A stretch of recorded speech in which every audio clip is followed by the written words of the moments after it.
like ain't nobody at work. This is us. And so we don't have an engineer or anything, so we have to do things as we do to make everything work. So I'm just doing a couple checks, making sure everything is okay before we get right into this. And yeah, everything looked pretty good on this end, and looked pretty fair, you know. My name is Brian Foley, and I would like to welcome you to Heart with your host, Nate Frazier. I am special guest host. My name is Brian Foley, as I said, and I'll be sitting in this chair for Nate Frazier for the next couple months. As you know, Nate has expanded the Heart's platform. He's on WMKM radio, which is, I believe it's 1440. 1440 AM WMKM radio from 8 to 10 tonight. And so I'm kind of just sitting in the chair for him right now. So this is a special edition of Heart to Hearts, and I have my special guest today, Mr. Ryan Griffin, brother who I don't know, but it seems like I know you very well, you know. And but he's our guest, and he's becoming my new friend real fast, you know, because we kind of share ideology and philosophy. But before I get into it, this is a special edition. Like I said, Heart to Hearts is normally from 12 to 1 on Saturdays, but this is a special edition. Nate is hosting a Ypsilanti Community School School Board Candidates Forum at Reach Church today at 1 o'clock. That's on Facebook Live, 1 o'clock with the regular edition of Heart to Hearts with Nate Frazier. And he's hosting a school board forum with Ypsilanti Community School candidates. Janice Townsend, Yvonne Fields, and Maria Goodrich. Those candidates, Janice Townsend, Yvonne Fields, and Maria Goodrich. Now, I'm going to do a Nate Frazier. I'm supporting Janice Townsend. That's who I'm supporting. That's who I'm behind. Y'all vote for Janice Townsend. She's of the community, from the community, engaged in the community, and that's what we need. But I also support Yvonne Fields too. So out of the 3 candidates, there's 2 slots. Those 2 slots, I encourage you to vote first for Janice Townsend, and then the second vote for Yvonne Fields. Okay. Tonight, live on Heart to Hearts with Nate Frazier on 1440 AM. Nate will be hosting a real touchy subject with Chico Kraut and Jeanette Hayden. And they'll be giving their parental perspective on their children's trial that took place in the Washtenaw County judicial system. They are involved in a homicide. It's nothing good came out of that on either sides. But these are parents, and they're willing to come on and share their hope, strengths, and their experience on the Nate Frazier Heart to Heart edition of on 1440 WMKM radio tonight at 8 o'clock. And also this Monday, Black Coffee presents at 7 p.m. on 88.1 FM on Facebook Live via the Black Coffee Facebook page, and on www.radiowecansee.com. And the title of her show will be Laws. Check this out. Legally Allowing White Supremacy. That's the acronym. Laws, right? She's going to start talking about how the laws perpetuate and advance white supremacy. And that'll be hosted by Black Coffee, a.k.a. Valerie Bonner, with a special guest, Trisha Duckworth, and myself. And so that'll be live on Facebook Live. But it's going to be on 88.1 FM, and that's down in Detroit. So I think I've covered everything. And we're going to get into this for a minute. Like I say, my newfound friend, I'm gonna build a relationship with this brother and get to know him. He's got a lot to offer. And, you know, we got a lot of great responses and reviews from our last show. And before we did that, I feel as though our conversation wasn't, was cut kind of short. And we really needed to continue this conversation. And that's why I invited my friend Ryan Griffin back. Now, I'm a, before we get to go to this, brother, I still got an issue with number number 24. Oh man. He says that this is a quote. I am the Ghetto Jeopardy champ. I got issue with that, man. Okay. All right. So, let me ask you this, man. Okay. In the movie Superfly. Oh wow. In the movie Superfly. You remember Superfly's El Dorado? Okay, you remember that, right? Whose El Dorado was it? Who actually owned the El Dorado? Who owned Superflies? Yeah, in the movie, right? They borrowed that from somebody from a prop, right? Oh. Yeah. Okay, so this is what I'm gonna do. I'm gonna say, since that was Soul 70s movie, Yes. it was El Dorado. Mm-hmm.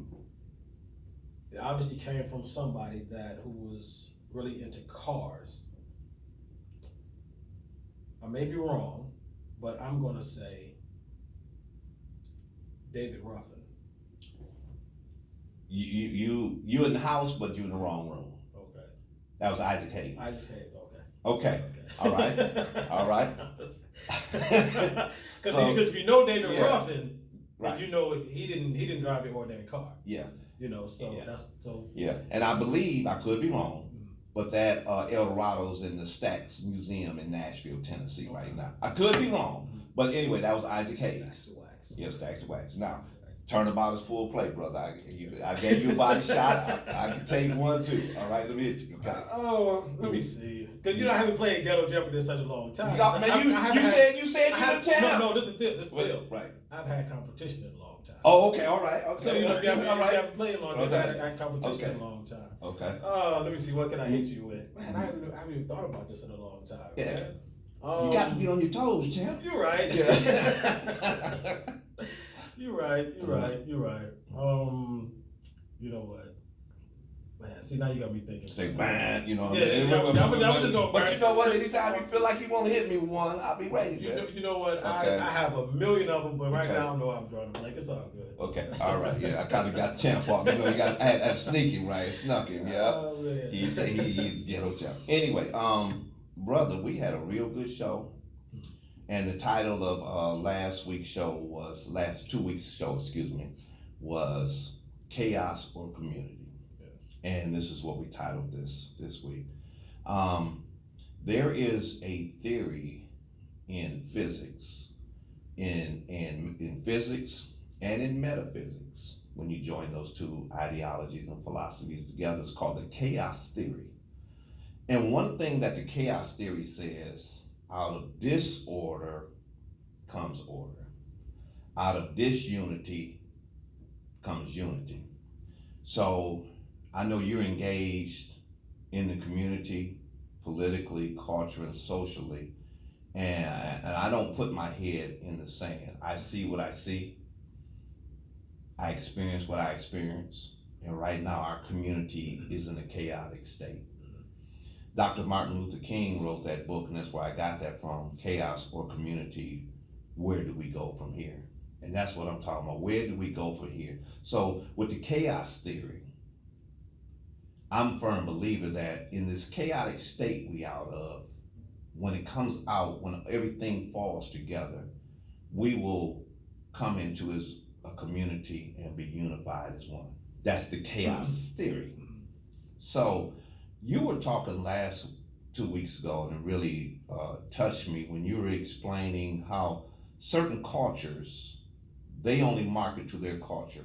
And therefore, because they market to their culture, they really couldn't care about the Democratic or the Republican Party, you know, and you really broke that down. But I want to pick up from there, and also when you were talking about how we should have, in Ypsilanti, we should have taken advantage of the chaos at that time, coming out of that chaotic state, purchasing buildings, advancing our building, growing our businesses, and coming to that. I just want to pick off from there because, like I said, on the Heart to Heart show, we don't have no platform. We don't have a line of questions. We just get on here and talk. And I just want to let my brother share where he coming from or what his thoughts are on anything like that. I've just laid this out, you know.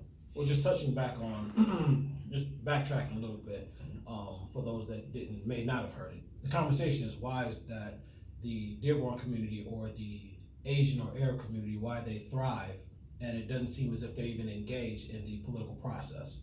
It's because they seek self-sufficiency first. They believe in taking care of their immediate community. They make sure they vote locally. They make sure their dollars stay within their community and probably don't leave their community for at least 25 to 30 days. So their focus is them.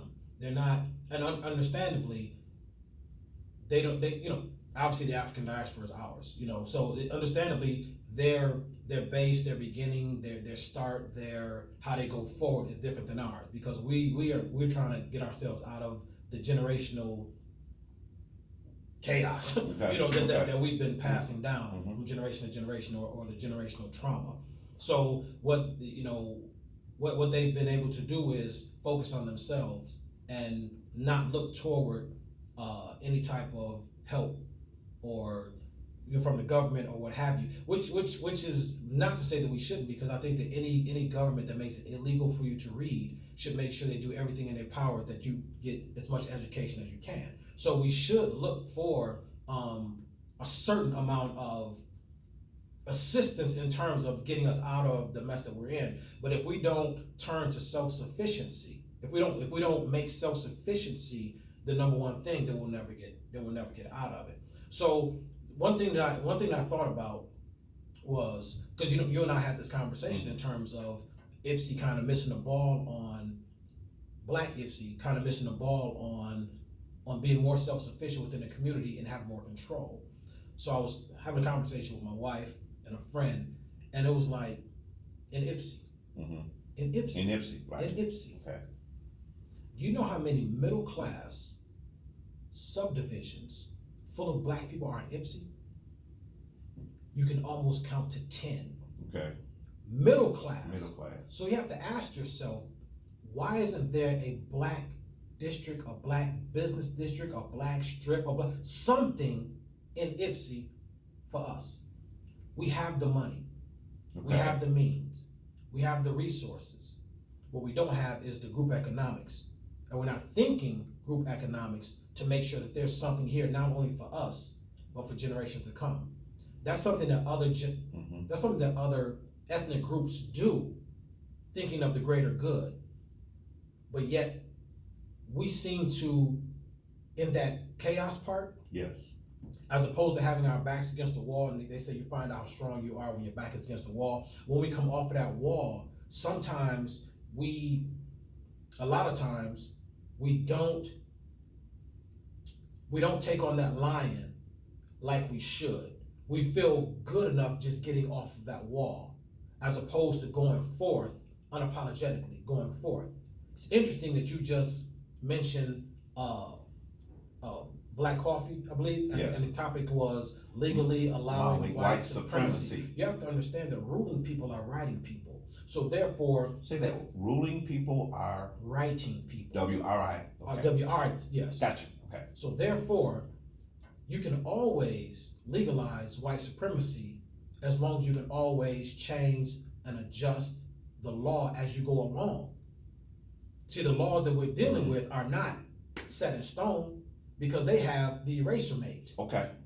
The pen is mightier than the sword. Absolutely. Sword. Absolutely. Okay.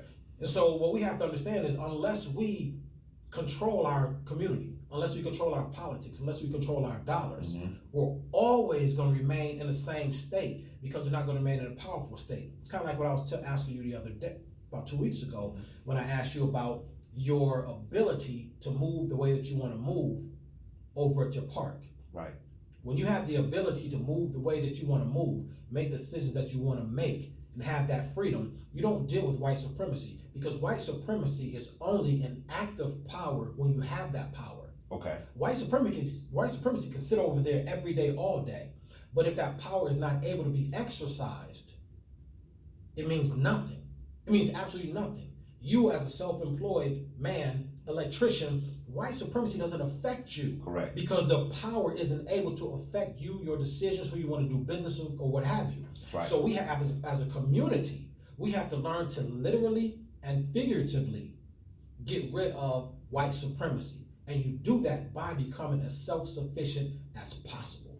Let me hold you right there. Thank you. And that's one of the reasons why, as being a contractor, I choose not to align myself with other things, because it gives me the freedom, like you said. White supremacy doesn't affect me in that way whatsoever, and I get the freedom to say and speak and move how I want to do. Yeah. And I purchased a home 4 or 5 years ago, and by me being a taxpayer, those are my tax dollars going to the government, which gives me the latitude and the freedom of responsibility to be in home ownership and a taxpayer to go address Ypsilanti City Council, Ypsilanti City government, business, as straight up and down. These are my tax dollars. I want to see them work. And that's why we are engaging a group of us, and we're starting out with the jewel of the South Side, if you will, the park, and restoring that, because our community around that. You said something real interesting to me also too, when you said that there were 10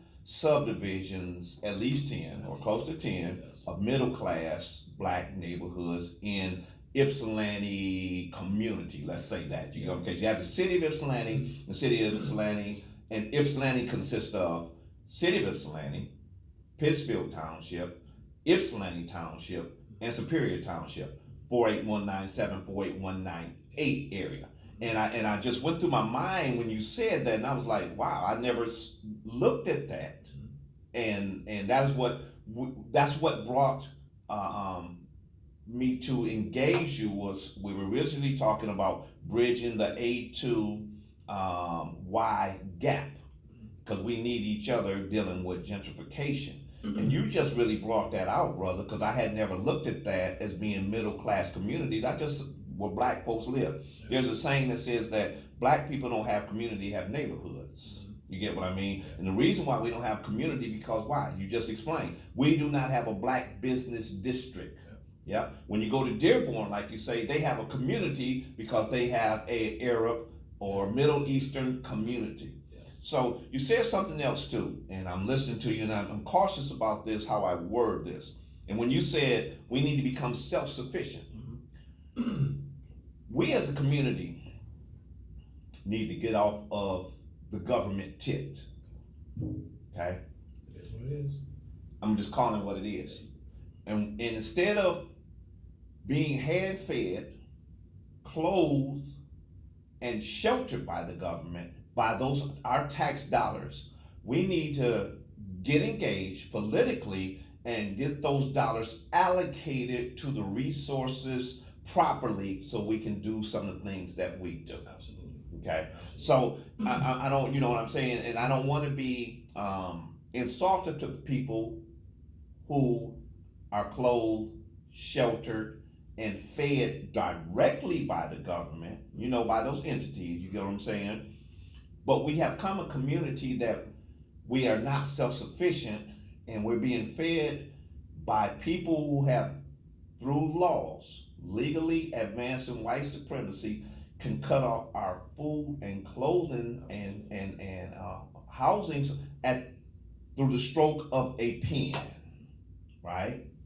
And so, but how do we get off the government tit? How do we bring those communities together, and how do we begin building our businesses back up again? You know, I said before, Ypsilanti had a Black Wall Street, Harriet Street, and that was destroyed by white supremacy. That was destroyed because they brought I-94 exit from where it was at on the east side of the Ford plant in Ypsilanti, where they're exiting into the Galt Village subdivision, which was built for whites, and they didn't want that traffic coming into that community, so they did an urban renewal and moved it over here, and that destroyed our black community. But how do we become self-sufficient? How do we get to that point? Well, first of all, we have to become We have to become unapologetically black, but people have to understand that doesn't mean anti anything else. It just Right. means they're putting us and our interests first. We have to find out who's on the planning commission. Okay, we have to find out, and we have to become a part of, get on the planning commission for Ypsilanti, whether it's Ypsilanti City, Ypsilanti Township, or what have you, because everybody's going to go forth.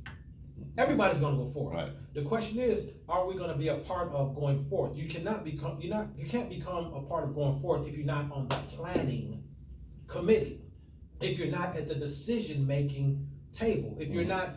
Everybody says representation matters. If we're not being represented, our issues, our wants, our goals, our needs are not going to be addressed. So that's why I'm so big on local politics. That's why I'm so big on community, because we have to stop again. I'll never tell people don't vote. I'll never tell people what have you. Mm-hmm. But we've got to stop thinking get 45 out of office and everything is going to be better. That's not how it works. Right. We have to stop thinking about the trickle down effect of politics and create trickle up. Okay. Become strong community. We need to be a part of the planning committee. We need to make sure dollars are allocated where they need to go. We need to literally start practicing group economics, whether you and I get together and buy a building, those two over there get together and buy a building. We have to start doing things solid, in our community, to where our voices have to be heard. Because if the planning commission wants to do certain things in Ipsy, but yet they have to come through us, now that's just like us being a solid community, and a politician can't come to our community and give us promises. He has to come with something tangible because we're okay over here. So we have to change our mindset. I was reading something the other day, and it just kind of threw me. What we have to do also, my brother, we also have to unlearn so many things that we've learned and held on to for years. It was a quote. I don't know if it was James Weldon Johnson that said it or someone else, but the quote was something like this. During the civil rights movement, we wasted so much time trying to fight to sit at somebody's lunch counter that can't even cook. Come on, brother.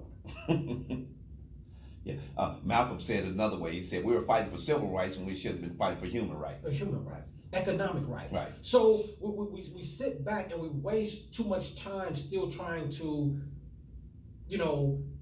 integrate or just be a part of, or make things, work between the two of us. We have to become a solid community, focusing on nothing but community, and forcing people. The people that's empowered didn't get into power by saying please and thank you. No, they didn't. So we have to stop thinking that our situation is going to change by saying please and thank you. We have to force the issue. By any means necessary didn't mean, okay, let's take this gun and go shoot you. By any means necessary meant by any means necessary. That's right. Whether it's academically or it's physically or what have you. We have to change our mindset, but we got to move forward and be a part of the moving forward. Change our mindset. I'm gonna put a note right there because I don't want you to leave that. I don't want to leave that right there, in our community. I'm gonna back up a little bit because I started smiling right when you said something. Recently, within the last 2-3 months, the former mayor of Ypsilanti resigned from her position because she was a racist. Yeah. She admitted she was a racist. Yeah. So we're not calling her one. She said she was one. Yeah. Okay, now. Those of us who've been knowing the former mayor, as I have, for 20 years, knew this a long time ago. And I never openly spoke against the mayor because I was having that conversation with you earlier before the show came in. I addressed the issues and not the individual. Yeah. I don't believe in cancel culture, talking somebody down, dogging them out. Instead, let's talk about the issues. But I never spoke publicly on the former mayor, Beth Bashir, until we had a rally outside of City Hall. And the reason why I spoke against her is because her refusal to apologize for harming current city manager, Francis McMullen. And that's why I spoke openly. But those of us who knew she was racist, you talked about the planning commission. We had a black person on the planning commission by the name of Toy Dennis, who is black, right? And when it came for her reappointment, Mary Beth Bashir chose not to reappoint her for no reason. This woman was doing good work. You're talking about planning commission, right? Yeah. Also, I'm a sustainability commission. That's my official title for the city of Ypsilanti. I'm a sustainability commissioner, dealing with environmental concerns, global warming, pollution, recycling, stuff like that, plants. So that's what my official title is. Legally allowing white supremacy. Stroke of the pen. Every black commissioner who came up for reappointment up underneath Beth Bashir was not reappointed. But you're talking about being on the planning commission. That's why I started smiling. I said, man, that's what happened. We on the planning commission took somebody out who could advocate, legislate, advancement to uplift fallen humanity, black people, and with a stroke of a pen, who had sole autonomy to say who is and who isn't was gone. Yeah. And you just said that. And changing our mindset. And I just had the comments on. That's why I just started smiling, because I see you really see what's going on, and this is what happens on the government. And that's why I choose to actively and consciously engage myself in many facets of government, right? Because I understand that. But our mindset, right? And I was talking about how we need to be get from off the government, getting off of social programming, whether it be government sponsored, whether it be by what do they call these groups? You know what I'm saying? Who give money to us and stuff like that. It'll come back to me. I lost my mind, my chain of thought. But our mindset. And you talk about being unapologetically black, which you are, which I am too. I make no apologies whatsoever who I am. You know what I mean? I know I'm the firstborn, the first thought of the Creator, and I stand on that truth. I know that I am original man. Even though my skin color is slightly lighter than the original man, but my great grandmother was German, and that's how my skin tone got that little tinge, and it comes up. But I'm unapologetically black, original man. Yes. So unapologetically black, and changing our mindset, community or chaos or community. Excuse me. Where do we start? I mean, Dr. King said, "Where do we go from here?" So where do we go from here? Where do we start at, brother? I mean, I honestly believe that it's obviously, and I don't want to sound cliche, but it honestly starts at home. Yes, without a doubt. It does. It absolutely starts at home. You have to make up your mind to say, listen, this is what I'm going to do. This is how it's going to be. This is how I'm going to go forward. Then people like you and I have to link up, and we have to have these conversations, and we have to talk about, what we see, what we know, what we feel, what our people are feeling. Then the people that obviously, you're the mayor. You're the mayor. Right. So I mean, you have to take these ideas, these conceptions, these talks, what we feel. You have to take these to the people that we can make things happen, that we can become a part of. And again, it's not, let's go to certain people and say, this is what we want. No, where can we be? Where can we put our foot in? Where can we be, responsible? What can we influence? And that's what we have to do. We have to find the ways in our community to be influential. So whether it's on I take care of my block influence, right, or I'm with city council influence. Mm-hmm. So regardless the route that you choose to take, we have to, because we're all not going to be on the same accord at the same time. Come on. We're going to approach things a different way based off of our experiences, based off of our truth. So what we have to do is, as individuals, we have to do our part in our community, and we have to hope that we all are working toward the same goal. So whomever you are, find out what you want to be a part of, what's important to you. It's no different than voting. You might vote for a certain candidate because of climate change. I may say, prison reform. You know, so we have to understand what's important to us, and we have to go forth in that. But we got to do that in our blackness. Okay. We have to make black the issue. Period. We have to make black the issue and say what in this black issue is most important to me, and I need to attack that. And so we just have to grow off of that. Right now, in our city, in our township, we're cool with the mayor now. Right. We're cool with the sheriff. At least I am. You know what I'm saying? We're cool with the sheriff. Yeah. You know what I'm saying? Yeah. So it's people in powerful positions. Ricky Jefferson. Right. You know, we're cool. Great friend of mine. Period. We're cool with people in powerful positions. We have the ear now. Right. Now it's like, listen, where can we get in? Right. So we can make those changes. Yeah. And so we're in a good position in Ipsy in terms of being able to go forward, because we're walking, and you know this better than I do. We're walking in offices to familiar faces. Come on. Right. And friendlier faces. Right. We have to be able to get something done. We can't miss the shot. Right. The shot is there. So at this moment, at this point in time, we can't wait, 10 years now, and nobody in these positions look like us. Right. And then we say, oh, why is it like this? We're in a moment right now where these people in powerful and influential positions look like us. We have to jump on it right now. You know, brother, you're saying that straight up and down. And it disheartens me sometimes because I'm a social media junkie. You know what I mean? It is what it is. Before social media, I was a newspaper junkie. I was a magazine junkie. I was a news. Social media, you get to not only hear the actual news, but you get to participate in it and you get to hear people's opinion on it immediately. But you know what's disheartening, brother? To go to a city council meeting and it ain't but another black person other than you participating. And that's Lee Tucson. You know what I mean? Been around a long time. You get what I mean? And I go and William Simmons, Shorty, Chaplain Simmons. The only see sometime, I'm talking about for years, the brothers who's there all the time, and then you go back on social media or you be at the barbershop and you hear them talking about what they ain't doing. Brother, you ain't there. How come I didn't see you at city council last night? You don't know what's going on because you are not engaged in it.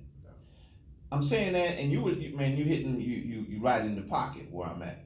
So just the other day, Tuesday, Monday, whatever it was, I'm up at I actually get a call from a Department of Public Works official asking me would I help police Magic Square because some concrete was just poured. I got the call at 2:00. I missed it. I checked my phone at 5:00, right? And when I returned the call, he said, we need you to police it. Now, earlier that day, I watched the black contractor, Mr. B, John Beverly, pour concrete. And I was telling you about those were the pictures that I took that didn't come out good. This was at 10:30 in the morning. He told me at 12:00, concrete was coming. It came. But I get this call from the city of Ypsilanti at 12:00. And when, at 2:00, when I returned the call at 6:30, this is what he said to me. Can you help me police up there to make sure that nobody writes or steps in the concrete? Because somebody went up there and they tore down all of the yellow tape to stay off of the court because there's wet concrete. Yeah. You get what I mean? So when I get there, sure enough, it's a brother up there and some young kids up there playing basketball, the wet concrete. And I'm like, hey, good brother, that ain't why I was mad before I pulled up. You get what I mean? I'm like, this, right? You know how we do, yeah. But I've been reading some books on how to, dress. You know what I mean? Yeah. So I said, hey, good brother, man, we trying to rebuild the community, man. And I understand, the basketball courts, but we just got concrete poured, man. And can we? And he understood it, right? But you were saying something about unapologetically black and being engaged into our communities and taking pride in the neighborhood. And that's one of the reasons why we're actively engaged in restoring not only Park Ridge Park and basketball court, but the community center right now too. There's a lot of work. All this stuff is part of a bigger plan with some of our group internally engaging it. But we have to start taking pride in what is ours. My dad seen me this morning. I bought the house right across the street from my parents, and the lady next door, her trash cans were still outside, right? And what I did was I took them around the back of her house. And my dad said to me, I went over to get a cup of coffee, which I do every morning. He said, man, I really like what you did. I'm like, what? He said, you took your neighbor's trash can. I said, man, that ain't. But when I paid the tape back, that is what I do in my neighborhood. I pick up the trash. It was some brothers who wanted to set up shop. You know what I mean? And I went down and addressed them. Yeah. You get what I mean? We don't do that over here. And I got into a discussion with my brother about it. And I said, hey man, it ain't my business of what they distributing and selling. It's how you conducting business. I said, because you have to have a license to sell Kool-Aid, to be honest. You get what I mean? You gotta have a business license to sell Kool-Aid. Yeah. So I'm not gonna address these brothers because they ain't got a license to distribute their product. But you ain't gonna distribute it on my block, creating chaos, causing danger to come into my neighborhood. You gotta set up shop somewhere else or learn how to do your business that it doesn't bring a negative influence onto my street. And I ain't got no problem with that, man. I ain't got no problem going to brother and addressing him. It ain't what you do, it's how you do it. Yeah. You get what I'm saying? Yeah. So we got to get back to, like you say, changing our mindset and beginning to understand that this is ours. Yeah. If you think about the Greenwood district in Tulsa, Oklahoma, over 600 businesses, 35 square miles. Greenwood, Archer, and Pine Gap Band. What it called? That's a black Jeopardy. I know that. Okay. But the Greenwood district in Tulsa, Oklahoma, 600 businesses, 35, I believe, square blocks. Okay.